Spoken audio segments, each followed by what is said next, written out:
Assalamualaikum dan selamat sejahtera. Apa khabar murid-murid? Diharapkan semua murid dalam keadaan sihat sejahtera. Saya, Cikgu Afan akan mengajar kalian subjek Bahasa Melayu yang bertajuk Tanggungjawab Warga Sekolah. Untuk pengetahuan murid-murid, tajuk Tanggungjawab Warga Sekolah ini terdapat pada muka surat 196 dalam buku teks Bahasa Melayu tahun 5. Diharapkan semua murid sudah pun bersedia untuk mengikuti pembelajaran pada hari ini.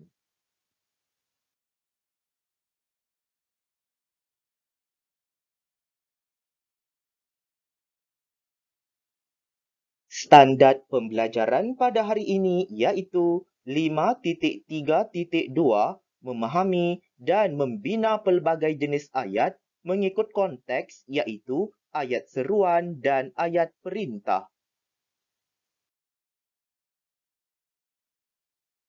Objektif pembelajaran pada hari ini iaitu pada akhir pembelajaran dan pemudah caraan, murid akan dapat menjelaskan dan membina ayat dengan menggunakan sekurang-kurangnya 3 ayat seru dan 3 ayat perintah mengikut konteks mengenai tanggungjawab warga sekolah.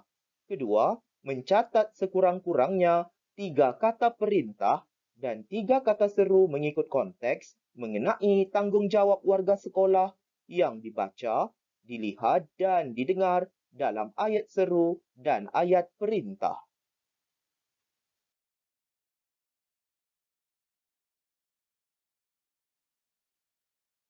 Kriteria kejayaan pada hari ini iaitu murid berjaya menjelaskan dan membina ayat dengan menggunakan sekurang-kurangnya 3 ayat seru dan 3 ayat perintah mengikut konteks berdasarkan gambar mengenai tanggungjawab warga sekolah. Kedua, murid berjaya mencatat sekurang-kurangnya 3 kata perintah dan 3 kata seru mengikut konteks mengenai tanggungjawab warga sekolah yang dibaca, dilihat, dan didengar dalam ayat seru dan ayat perintah.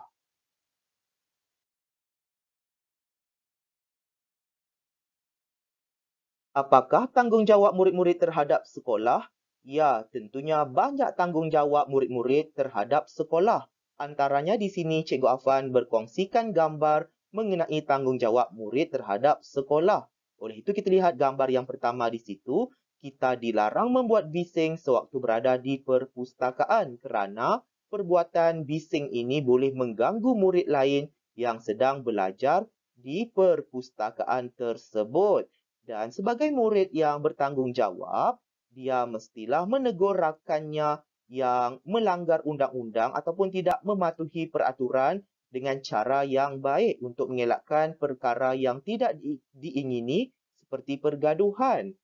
Jadi, tidak kiralah murid biasa maupun pengawas, dia mestilah menegur rakannya yang melanggar undang-undang dengan cara yang terbaik.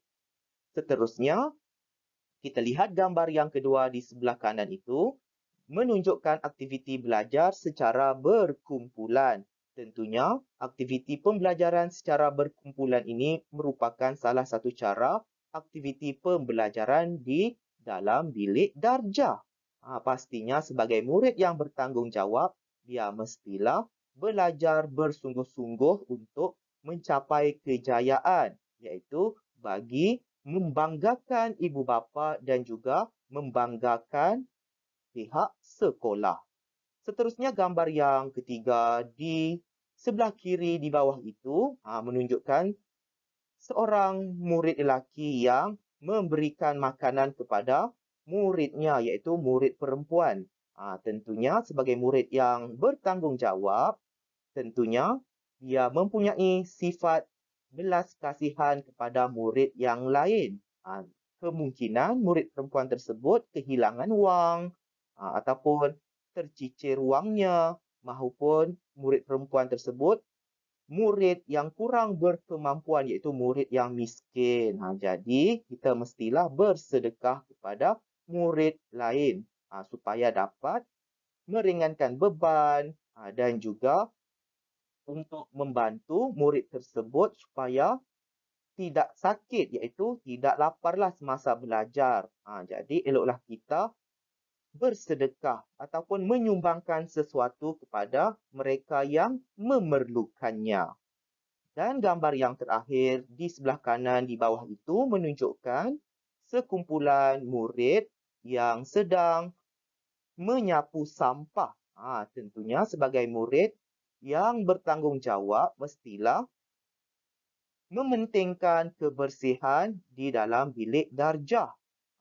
Tentunya setiap kelas di sekolah mempunyai jadual bertugas. Oleh itu, murid-murid perlulah mematuhi jadual bertugas iaitu untuk membersihkan kelas. Bukannya mengharapkan tukang sapu sampah di sekolah untuk membersihkan kelas murid-murid. Lihatlah contoh murid tersebut yang rajin dan bertanggungjawab dalam amanah yang dipikulnya ataupun yang ditetapkan oleh pihak guru di kelas tersebut.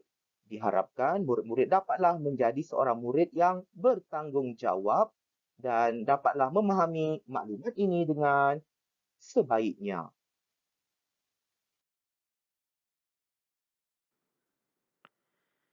Baiklah murid-murid, mari kita memahami jenis ayat di sebelah ini. Untuk pengetahuan murid-murid, jenis ayat terbahagi kepada 4 bahagian iaitu ayat penyata, ayat tanya, ayat seru dan ayat perintah. Baiklah, mari kita lihat ayat penyata. Ayat penyata ini digunakan oleh seseorang untuk menyatakan ataupun memberitahu sesuatu perkara kepada orang lain. Contohnya, Ammar mempunyai adik yang sangat rajin. Kedua, Ammar berbakat dalam kemahiran melukis. Ketiga, Irfan perlu berlatih bersungguh-sungguh. Seterusnya, jenis ayat yang kedua iaitu ayat tanya. Ayat tanya ini merujuk kepada seseorang mahu menanyakan ataupun menyoal sesuatu perkara kepada orang lain. Contoh ayatnya, siapakah nama ayah Ammar? Di sini adanya penggunaan kata tanya iaitu siapa dan partikel kah. Maka menjadi siapakah. Oleh itu, siapakah ini mestilah diletakkan pada awal ayat tanya. Siapakah kerana ada partikel kah.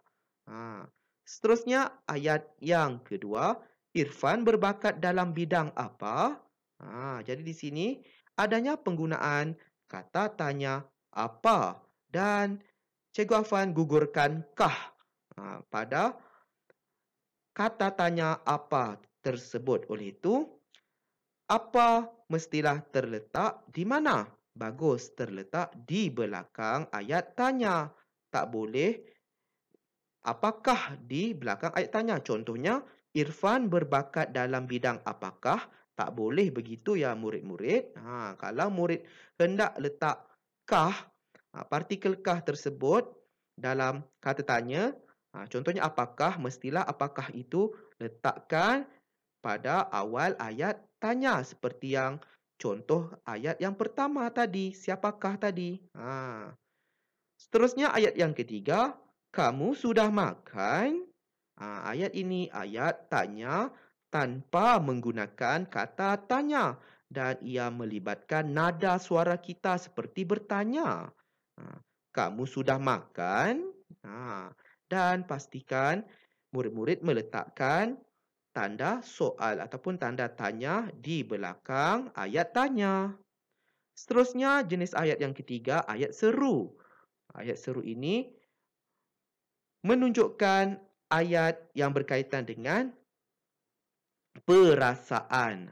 Contohnya, wah, hebatnya kamu. Jadi di sini ayat ini menunjukkan perasaan yang kagum ataupun teruja. Seterusnya ayat yang kedua, oh, Ammar rupanya. Di sini menunjukkan perasaan yang melibatkan perasaan yang agak terkejut sedikitlah. Oh, Ammar rupanya. Kan? Macam tidak disangka-sangkakan. Kan? Seterusnya, ayah sudah pulang. Tu contoh ayat serunya. Mungkin ada banyak lagi contoh-contoh ayat seru. Seterusnya, jenis ayat yang keempat pula iaitu ayat perintah. Contohnya, buang sampah itu. Jadi di sini ayat ini merujuk kepada ayat suruhan. Dan kalaulah murid-murid hendak melembutkan nada ayat ini, murid-murid letakkan partikel lah. Contohnya, buanglah sampah itu. Nampaklah sopan dan tidak menyakiti hati orang lain lah apabila mahu menyuruh seseorang kan. Seterusnya, ayat yang kedua, jemput duduk di situ. Ini ayat silaan kerana menggunakan kata silaan iaitu jemput. Seterusnya, tolong bantu adik kamu. Jadi di sini ayat ini merujuk kepada ayat permintaan kerana menggunakan kata permintaan iaitu tolong. Dan yang terakhir, jangan kamu bersikap malas. Jadi di sini ayat ini merujuk kepada ayat larangan kerana adanya penggunaan kata larangan iaitu jangan. Oleh itu, dalam ayat perintah ini dapatlah kita fahami terbahagi kepada pecahannya ataupun bahagiannya iaitu 4 bahagian iaitu ayat suruhan, ayat silaan, ayat permintaan dan ayat larangan. Diharapkan murid-murid dapatlah memahami keempat-empat jenis ayat ini dengan sebaiknya.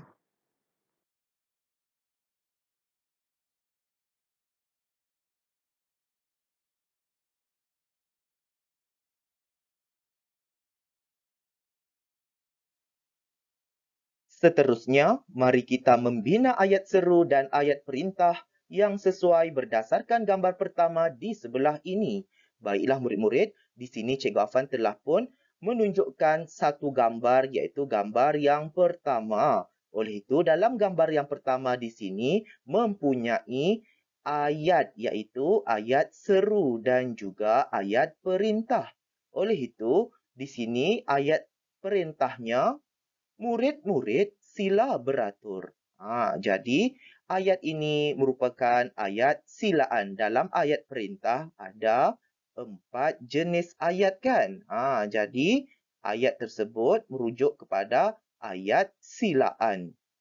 Seterusnya, jagalah disiplin kamu di mana-mana sahaja. Ayat ini merujuk kepada ayat suruhan dan masih lagi di bawah ayat perintah. Dan kita lihat di situ ada seorang makcik yang menjual makanan di kantin sekolah itu, memberikan makanan kepada murid tersebut iaitu nah. Nah apa di situ? Murid boleh lihat ayatnya di sebelah kanan itu, Cikgu Afan telah pun membantu murid-murid membina ayat seru iaitu nah, ini makanan kamu.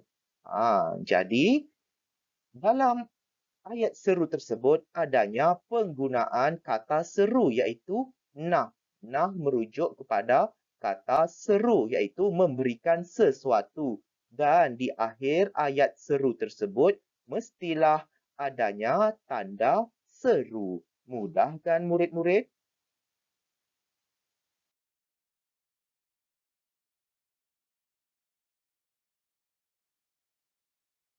Baiklah murid-murid, mari kita membina ayat seru dan ayat perintah yang sesuai berdasarkan gambar kedua di sebelah ini. Oleh itu, di sini Cikgu Afan sudah sediakan gambar yang kedua yang mempunyai 2 orang murid. Mungkin di sini watak Amira dan juga watak Farisha. Oleh itu, kita lihat kotak dialog berwarna kuning yang di atas itu dan kita mengujarkannya ya. Harap kamu tidak mengalami kecederaan yang sangat teruk. Ya, ayat ini sebagai ayat perintah. Dan kita khususkan ayat perintah tersebut iaitu sebagai ayat permintaan. Mengapakah ayat ini sebagai ayat permintaan, murid-murid? Ya, ayat ini sebagai ayat permintaan kerana adanya penggunaan kata permintaan iaitu harap. Jadi, Amira berharap kepada kawannya iaitu Farisha tidak mengalami kecederaan yang sangat teruk. Jadi, kita beralih kepada dialog yang kedua iaitu bagi watak Farisha. Oleh itu, mari kita mengujarkan dialog tersebut. Aduh, sakitnya pinggangku ini. Lihat ya. Ayat tersebut merupakan ayat seruan kerana menggunakan kata seru iaitu aduh. Dalam ayat seru tersebut, di hujungnya itu mestilah menggunakan tanda seru. Mudahkan murid-murid? Diharapkan murid-murid dapatlah memahami ayat seru dan ayat perintah bagi gambar kedua ini dengan sebaiknya.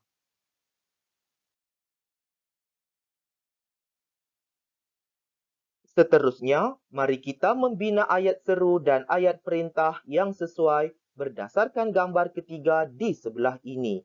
Baiklah murid-murid, di sini Cikgu Afan sudah sediakan gambar yang ketiga iaitu mempunyai watak guru besar dan juga watak Aiman.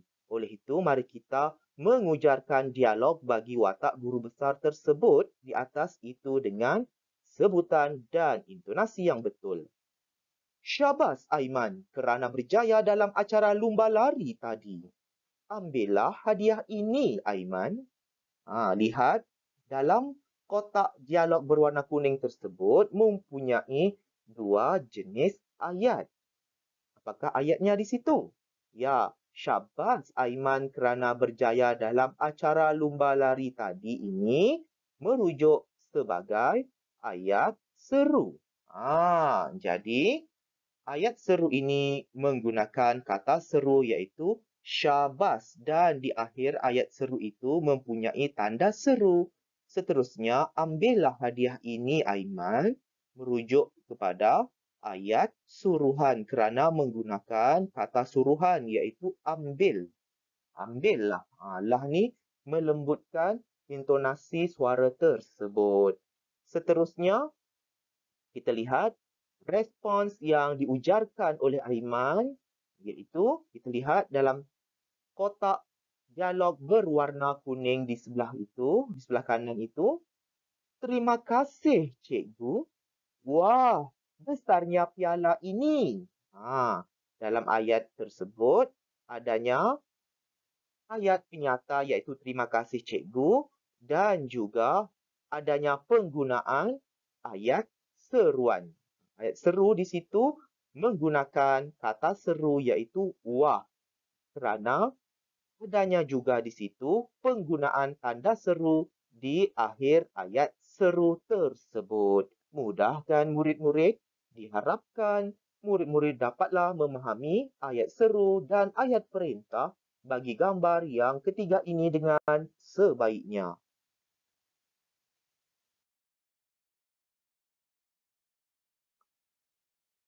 Baiklah murid-murid, mari kita membina ayat seru dan ayat perintah yang sesuai berdasarkan gambar keempat di sebelah ini. Baiklah murid-murid, dalam gambar yang keempat ini mempunyai watak murid-murid dan juga watak seorang guru. Oleh itu, mari kita mengujarkan dialog bagi watak guru tersebut dengan sebutan dan intonasi yang betul. Tolong beri perhatian semua murid. Esok pihak sekolah akan mengadakan ceramah anti dadah di Dewan Mutiara. Janganlah kalian membuat bising semasa ceramah itu diadakan. Baiklah murid-murid, dalam dialog tersebut mempunyai 3 ayat iaitu ayat yang pertama, tolong beri perhatian semua murid. Ayat ini merujuk sebagai ayat permintaan. Mengapakah ayat permintaan ini murid-murid? Ya, kerana ayat ini menggunakan kata permintaan iaitu tolong. Seterusnya ayat yang kedua, esok pihak sekolah akan mengadakan ceramah anti dadah di Dewan Mutiara. Ayat ini merujuk sebagai ayat penyata. Seterusnya, ayat yang ketiga, janganlah kalian membuat bising semasa ceramah itu diadakan. Ayat tersebut merujuk sebagai ayat larangan. Mengapakah ayat larangan ini murid-murid? Kerana adanya penggunaan kata larangan iaitu jangan. Jadi, kita beralih kepada dialog bagi watak murid di situ iaitu, oh, saya baru tahu esok ada ceramah anti dadah. Jadinya di sini murid-murid lihat dalam ayat tersebut ini merujuk sebagai ayat seru atau ayat seruan di sini. Mengapakah ayat seruan, murid-murid? Ya, kerananya adanya penggunaan kata seru iaitu oh dan juga adanya penggunaan tanda seru di belakang anti dadah tersebut. Diharapkan murid-murid dapatlah memahami ayat seru dan ayat perintah bagi gambar yang keempat ini dengan sebaiknya.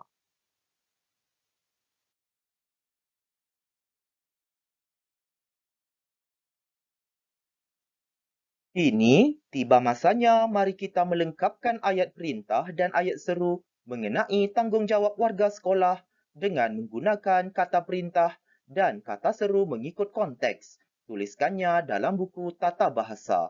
Baiklah murid-murid, untuk tugasan aktiviti yang ketiga ini sangatlah mudah iaitu murid perlu melengkapkan ayat seru maupun ayat perintah yang telah Cikgu Afan sediakan di sini dengan menggunakan kata seru dan juga kata perintah mengikut konteks.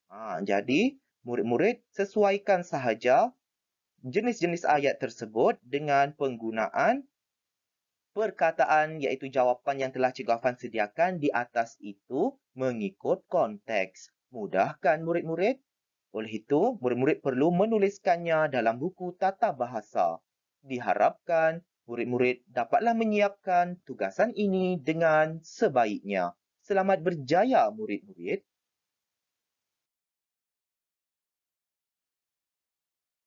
Semoga kita bertemu lagi dalam pembelajaran dan pemudahcaraan pada hari yang lain. Sekian, terima kasih.